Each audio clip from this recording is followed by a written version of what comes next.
Hello दोस्तों, the tech world के photography tutorials में आपका स्वागत है। मैं हूं अभिषेक सरकार, सोशल मीडिया इन्फ्लुएंसर और मार्केटर और फोटोग्राफर। तो दोस्तों, आज हम बात करेंगे frame with in frame photography क्या होती है। तो दोस्तों, frame with in frame photography जानने के लिए सब्सक्राइब करें हमारे चैनल को और ये वीडियो एंड तक देखें अलग अलग फोटोग्राफी टेक्निक्स सीखने के लिए।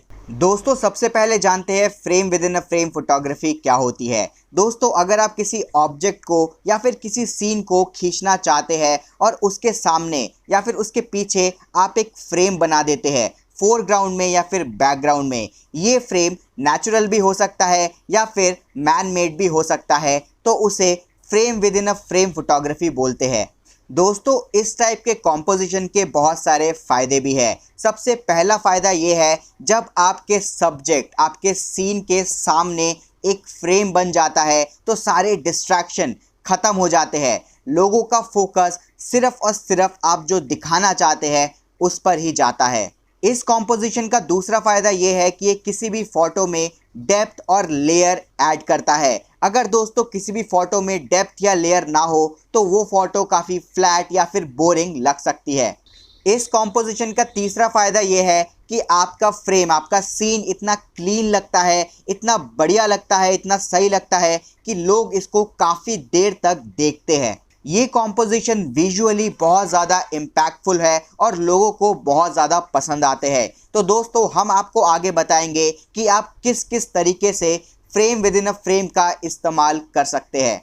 Frame with in a frame का सबसे पहला तरीका है फोरग्राउंड फ्रेमिंग। जैसे कि मेरी खींची हुई ये फ़ोटो है जामा मस्जिद की, दिल्ली की जामा मस्जिद की। दोस्तों, इस कॉम्पोजिशन में मैंने जामा मस्जिद के गेट को फ्रेम बनाया है और जामा मस्जिद का जो मस्जिद एरिया है उसको अपना सब्जेक्ट बनाया है। इसे कहते हैं फोरग्राउंड फ्रेमिंग, जिसमें कि आप सब्जेक्ट से पहले एक फ्रेम बना देते हो।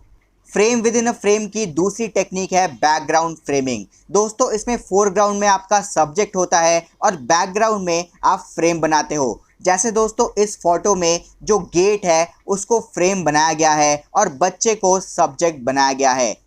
तीसरा frame with in a frame composition technique है लीडिंग द आई। इसमें दोस्तों आप फ्रेम ऐसे बनाते हो जैसे आप लोगों को वो इमेज दिखाना चाहते हो। मान लीजिए आप वो इमेज लोगों को वर्टिकली दिखाना चाहते हो तो आप वर्टिकली फ्रेम बनाते हो। जैसे कि दोस्तों ये फ़ोटो है, इसमें पेड़ की टहनियों से फ्रेम बनाया गया है। दोस्तों, फोटोग्राफर चाहता है कि लोग थोड़ा टेढ़ा होके इस फ्रेम को देखें, इस फ्रेम के सेंटर में देखें, तो पेड़ की टहनियों को वर्टिकली फ्रेम बनाया गया है।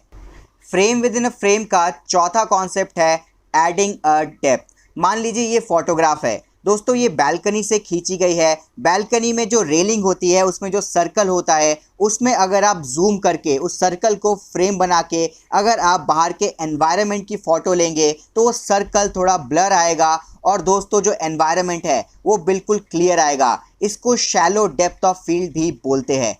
दोस्तों, ये कॉम्पोजिशन देखने में बहुत ज़्यादा अच्छा लगता है और जो व्यूअर होता है उसको जो सब्जेक्ट होता है वो बिल्कुल क्लियर दिखता है और उसमें फोकस बहुत ज़्यादा होता है। दोस्तों, और भी कई सारे टेक्निक्स है frame with in a frame की। जैसे कि फ्रेम के इस साइड के एरिया को, जो आपका फोरग्राउंड का एरिया है, वो अंडर एक्सपोज रखना और जो फ्रेम के बाहर का एरिया है जो आप व्यू दिखाना चाहते हो वो ओवर एक्सपोज रखना। उससे दोस्तों बहुत ज़्यादा कलर्स में डिफरेंस आता है, लाइट में डिफरेंस आता है, वो फ़ोटो बहुत ज़्यादा अच्छा लगता है। आप जितना एक्सपेरिमेंट करते रहोगे आपको अलग अलग टेक्निक्स और मिलती रहेंगी, क्योंकि दोस्तों सीखने का कोई एंड नहीं है, टेक्निक्स का भी कोई एंड नहीं है। टेक्निक्स आगे इवॉल्व होती रहती है। फोटोग्राफी सीखने का सबसे इम्पॉर्टेंट तरीका है शूट करना और बाहर जाके शूट करते रहना। तो दोस्तों, आपके दिमाग में भी अगर कोई टेक्निक आती है frame with in a frame का तो कमेंट बॉक्स में ज़रूर लिखें और ऐसे फोटोग्राफी से रिलेटेड वीडियोस देखने के लिए सब्सक्राइब करें हमारे चैनल को। जय हिंद दोस्तों।